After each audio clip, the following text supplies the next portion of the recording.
that this elastic, latex, whatever it is material will not change the size of your waist. Hi guys, welcome back to my channel. So this video is gonna be about how to get a smaller waist. I'm gonna give you 3 things that actually determine how small your waist can actually even get. First thing first is how much fat you have around your midriff and your waist and things like that. So me personally, I have a very small amount of fat around my waist. I always have. For me, it's quite easy to burn off the amount of fat that's there, whereas an apple-shaped woman, she's gonna have much harder time getting rid of the amount of fat that's there. But either way, if you want to lose,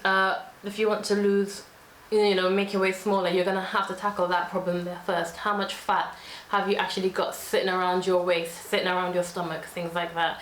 So of course that's dependent on diet and exercise. So that's one. The second factor that affects how small your waist is or can get is actually the size of your rib cage. So if you can actually feel there, your rib cage actually goes all the way up to pretty far down. So if you stand up and feel that my rib cage actually ends here, my hip bone starts about here. So if you can feel that, there's a very small distance between your last rib cage and your hips. So that's my hips, that's my last rib cage, very small. So I have a pretty small rib cage size. It's about 26 inches. Some women actually have 23, some women have 24, and it just differs between people. So depending on how big or small your rib cage is actually a huge factor into how small your waist can actually get. Now, of course, that's genetic. You can't actually really do much about that except 2 things that I would never recommend. And the first one is obviously rib cage removal. I would never recommend that, because your rib cage is there for a protective reason more than anything, and I don't believe that any kind of aesthetic reasoning can, you know, kind of explain or, you know, should go before protecting your own self. Your rib cage is there to protect your internal organs, your heart, your lungs, all of that. So, you know, getting rid of your rib cage, it just doesn't make, it's just an unnecessary surgery. It's incredibly painful, and it's just, that's all I can say about it. But each to their own. I'm not gonna knock what another woman wants. I just think it's just not worth it in terms of safety. Secondly, you can wear a waist trainer. So actually, let's talk about waist trainers. So waist trainers, there's waist trainers and then there's corsets. Now let's talk about a waist trainer. 1 hour later, 2 hours later, 3 hours later. Can you move it along? I'm all out of time cards. Okay, I don't want to knock anyone's hustle. I know there's a lot of women out there selling waist trainers. I know that they're really popular right now, but I want to put some, I just want to make you think for a second. Just think. Now, I want you to feel your rib cage again. I want you to feel how tough those skeletal muscles are. Now, a waist trainer. Waist trainer material is similar to this resistance band here. You see where I'm getting at? I don't believe, I don't see how anyone can even fathom that this material is going to change the size of your waist. Now, I know that they say you should be wearing it for a period of hours every day, blah blah blah blah blah, and it will change the size of your waist.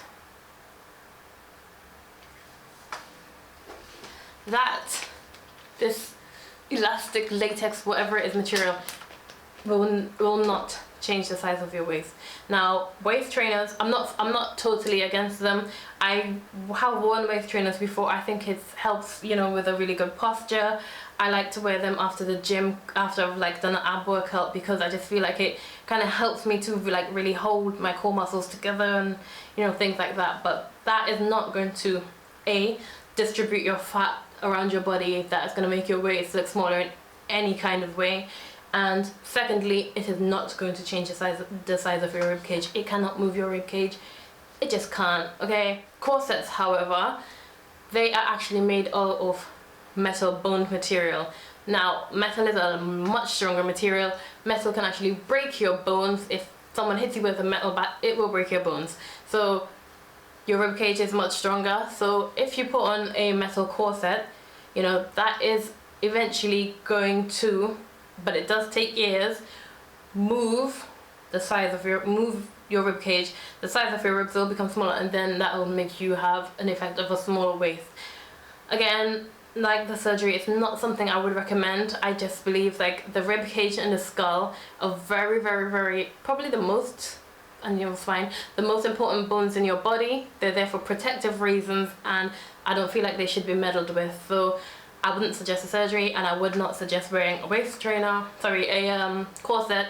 But again, each to their own. If that's what if you like it, I love it. So that's what it is. I'm just out here trying to give you the information. So first thing first, the amount of fat that you have around your waist. So if you can see, I've got fat around my waist. You know, if I bend and I grip that, you know, I could get rid of that, but it doesn't really bother me. I kind of like the soft look women. I like my soft kind of look. So it doesn't really bother me. If I wanted to get rid of that extra bit of fat, it's kind of my residual fat that is kind of stubborn. It's stubborn fat. I'd have to work really hard for it to go. I'd have to drink more water, blah, blah, blah, blah. And I could get rid of it if I wanted to, and it would give the effect of a smaller waist. Same with my arms, same with my whole body. Get rid of the extra fat around your waist, you'll instantly see you having a smaller waist. Secondly, size of your rib cage, it goes really far down. It literally determines the size of your waist. So, you know, nothing you can really do about it except the other two things that I told you, and I just wouldn't. Now I want to talk to you about your oblique muscles. Now, as you know, the oblique muscles are the muscles that come down, that's them. They come down the side of your, you know, waist, and they come all the way down. They're a muscle that I find that working out your obliques, or working out my obliques and people I have trained, it just gives them a tighter looking waist, a more toned looking stomach, and it just gives the illusion of because it goes inwards, it kind of gives the illusion of a smaller waist. So I would suggest training your oblique muscles. I'm going to show you guys a couple of exercises at the end of this video that can help you with your strength in your obliques and give a nice defined looking oblique section. So yeah, that is what I would suggest. Losing weight, working on your obliques. As much as you work on your obliques, it's not going to show if you have a high fat percentage on your, it's just not going to work. So the first thing, always work on your diet. So that's the truth behind getting a small waist. I really hope you guys like the video. Stay tuned if you want to see the exercises at the end that will help you with your obliques. Like, comment, share, subscribe. I've got more videos coming for you guys. I'm really excited.